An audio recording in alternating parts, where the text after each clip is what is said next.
Thank you for joining us today. I'm Reynolds from the Mountain Park branch, and today we'll be talking about career transitions, specifically jumping from one career field to another. It might seem hard to figure out where to begin, but if you're watching this video today, then you've already begun. So let's get started. Before jumping into a new career field, there are a few things you might want to consider first. One question is, why make the switch now? Is there something going on in your life making you want to make this transition? Acknowledge your feelings that have brought you to this position. The reason you switch does not have to be some awe-inspiring reason, but because a career switch can be a stressful time, it's good to make some considerations to ensure you're making the best choice for you. The second question is, are any anticipated milestones or events that I should consider before switching? Some things like an upcoming bonus, retirement, or personal events happening in your life might make your career switch harder or more stressful than it needs to be. Timing might help you decide whether you are in the right place to make the switch at the right time. The next question is, what is missing from my job satisfaction? Ideally, a career switch will help you become more satisfied with your job. Think about what you're not satisfied with now and how that might improve in a different career. Career switches can be stressful. Be sure it simply isn't your job.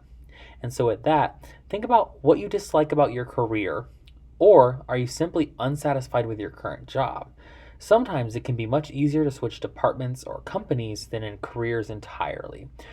What don't you enjoy about your job? Tasks, management, coworkers? Sometimes things can be negotiated much quicker and easier than switching a whole career. It's important to think why you want to make your career switch because passion alone might not do it. Passions can change over time, and what you're passionate about today might not be what you're passionate about in the future. So, while passion should play a role in your career transition, don't let your current passions be a deciding factor when it comes to your career transitions. A good way to work with your passions without transitioning a career would be to volunteer. It allows for flexibility and gains knowledge and skills within the industry and allows you to gain connections that could be useful for a potential career change in the future.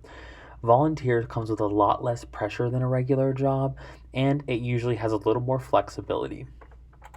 It's important to remember that career transitions can be scary for everyone, but once you've decided to make one, you can increase your happiness in life and increase your job satisfaction. So listen to your heart and let go of your past.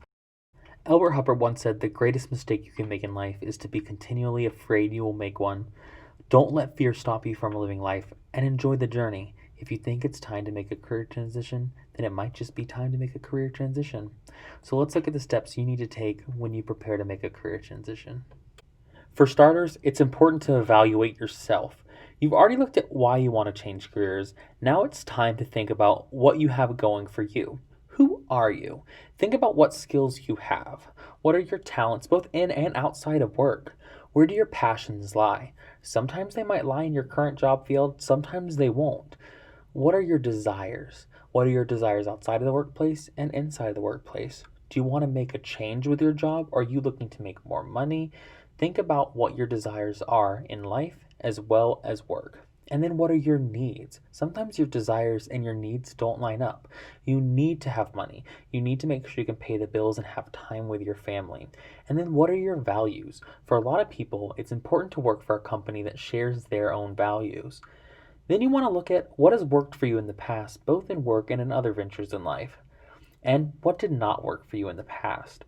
You don't want to find yourself in a place that's going to make you equally as unhappy as you've been. Then think about what you enjoy doing for work and what you are good at.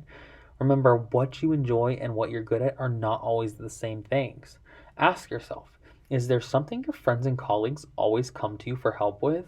If there is, that might be what you're good at doing, and it might not necessarily mean what you enjoy doing. Consider these things when you're looking for new jobs. Once you've thought about yourself, it's time to consider the obstacles you'll have to face with a career transition. The first one is, will it require extra school? And then you have to think about the obstacles that come with that. Where will you get the money for school?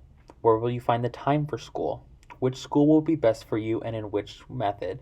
Sometimes it's online schooling, sometimes it's in-person schooling. You'll have to think about these things. Another will be how it will affect your family. Will your pay and benefits be affected? Are you willing to make less money to be a career you're happy with? Will your benefits change? Think about insurance and time off and things like that. And then, Are you unsure where to begin? That's sometimes the biggest obstacle. But all these obstacles can be overcome. You got to believe that you can do it. It might just take more time, but it's not a race. These are all just mindset issues. When thinking about career transitions, there are many factors to consider, and as I mentioned before, one of the most important ones for many people is money. But there are plenty of places you can go to gain a general idea of what you might earn in a new career. But just remember, there are other benefits that can be seen as just as valuable as money is. Some of these obstacles can seem hard to tackle, which is why it's important to set yourself goals and include micro goals that you can achieve along the way. Micro goals are smaller goals that are a great way to remind yourself that you're on your way to achieving something by taking little steps.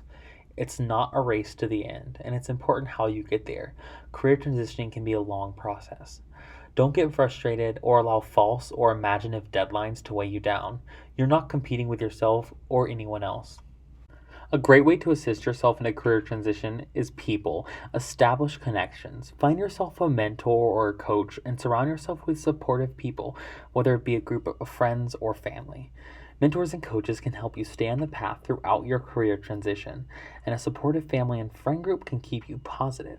And remember, sometimes your career transition might directly affect the people around you. So it's important to hear what they have to say and have them there to support you. Using some of these connections you've established, you might be able to tackle on some information interviews. An information interview is a conversation between you and someone in the field you're interested in transitioning into. And this interview will help you gain some valuable insight and, if done early on, might help you decide whether a career transition is right for you.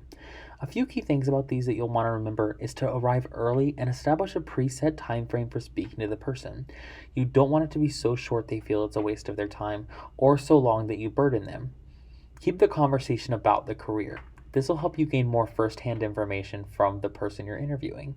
Make sure to have questions prepared to ask. You don't want them to think they're doing all the work here. And finally, don't use this information interview as a time to ask for references. You can always do that in the future. Once you've started to job hunt, there's some things you'll want to consider. Here are the 10 commandments for job interviews from Richard Nelson's What Color Is Your Parachute? This book can be found in GCPL's nonfiction collection. Many of these tips will be things we've already gone over today. Number 1, seek out smaller companies first. Number 2, job hunt with friends and family. Number 3, attempt to find an interview with a person who has hiring power. Number 4, do your homework and find as much information as possible. Number 5, create your own agenda for the interview. Number 6, if you initiated the interview, ask for 19 minutes and keep your time. Number 7, try not to be too chatty, and when answering questions, keep it between 20 seconds and 2 minutes. Number 8, don't be a job beggar, but a resource for the person who hires you. Number 9, don't be afraid to ask for the job at the end of the interview. And number 10, always write a thank you note. Now, just as there are some things you want to do in interviewing, there are some mistakes you can make. Here are the 10 great mistakes when job interviewing by Richard Nelson. Number 1, only going after the large organizations. 2, job hunting all by yourself. 3, doing no homework before interviewing. 4, allowing human resources to be the only person to interview you. 5, setting no time limit and overstaying your welcome. 6, letting your resume be your agenda for the meeting. 7, talking about yourself and how the job will benefit you. 8, failing to give examples of the skills you claim to have. 9, being a job beggar. And 10, not sending a thank you note. Remember, as great as a career change is for you, the job is looking someone that's great for them. So it's important to sell yourself to them and why you'd be an asset for them. To make a quick recap of what we've learned today, you want to make your decision, know your direction, remove the obstacles in your way, assess your skills, volunteer, build a network, and apply for the job. And remember, a career transition can be scary, but you got to do what's right for you. Thanks for joining us today, and we hope to see you next time.